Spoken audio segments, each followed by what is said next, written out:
You are a human being wired for happiness, and this is a fact. We naturally all strive to achieve things that reward us with the sensation of satisfaction and pleasure.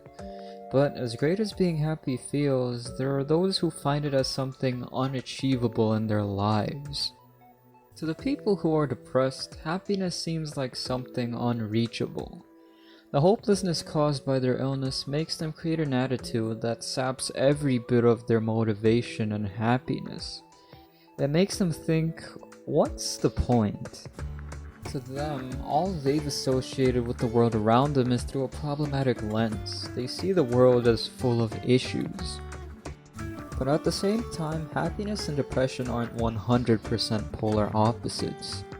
When we observe the brain, depression involves a structural lack of development in certain areas along with a complex chemical imbalance.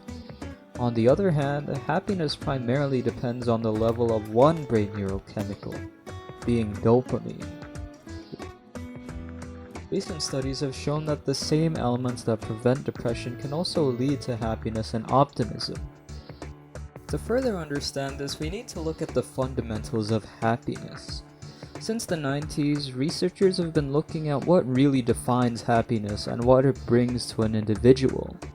In an article by Psychology Today by Professor Stephen Rice of Ohio State University, he mentions that there's a distinction between value-based happiness and feel-good happiness. Feel-good happiness is sensation-based pleasure. This type of happiness rarely lasts longer than a few hours at a time. On the other hand, value-based happiness is a sense that our lives have meaning and fulfill some larger purpose. Since value happiness is not ruled by the law of diminishing returns, there is no limit to how meaningful our lives can be. In short, feel-good happiness is mostly temporary. It's a trap to make us feel like we're happy, which is why it's best not to resort to dangerous and harmful solutions in order to satisfy ourselves. The biggest examples of these being the misuse of food, drugs, and sex. So aside from those, what is it that really makes us happy? Looking back at Professor Rice's statement, we should focus more on value happiness. After years of research and experience, psychological researchers have narrowed it down to the 8 fundamentals of happiness we should follow.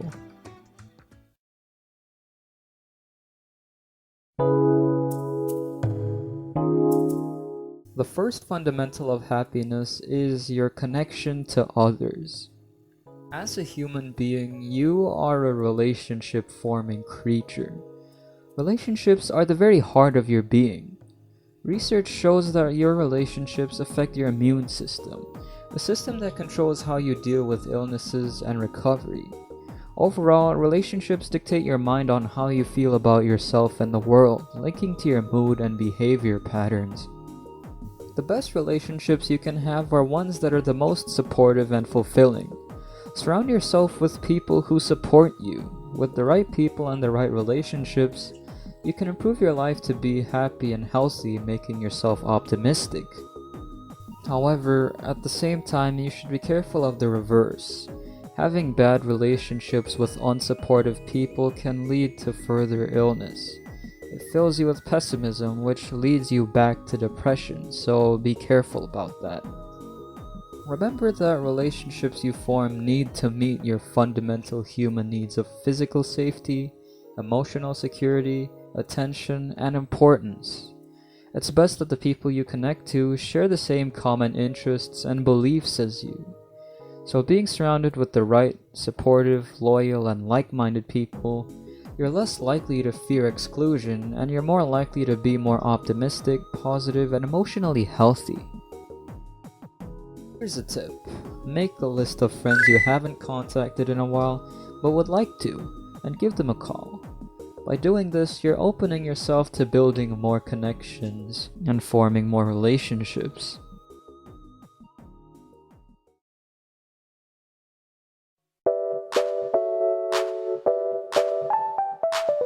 Well, I know I said there were 8 fundamentals of happiness and we have 7 more to go, but if I were to include all of them in this video, it would take way too long. What we've decided to do for our next series of videos is to tackle each of them in their own separate shorter video. So until then, stay tuned and stay safe, and we'll see you in the next episode.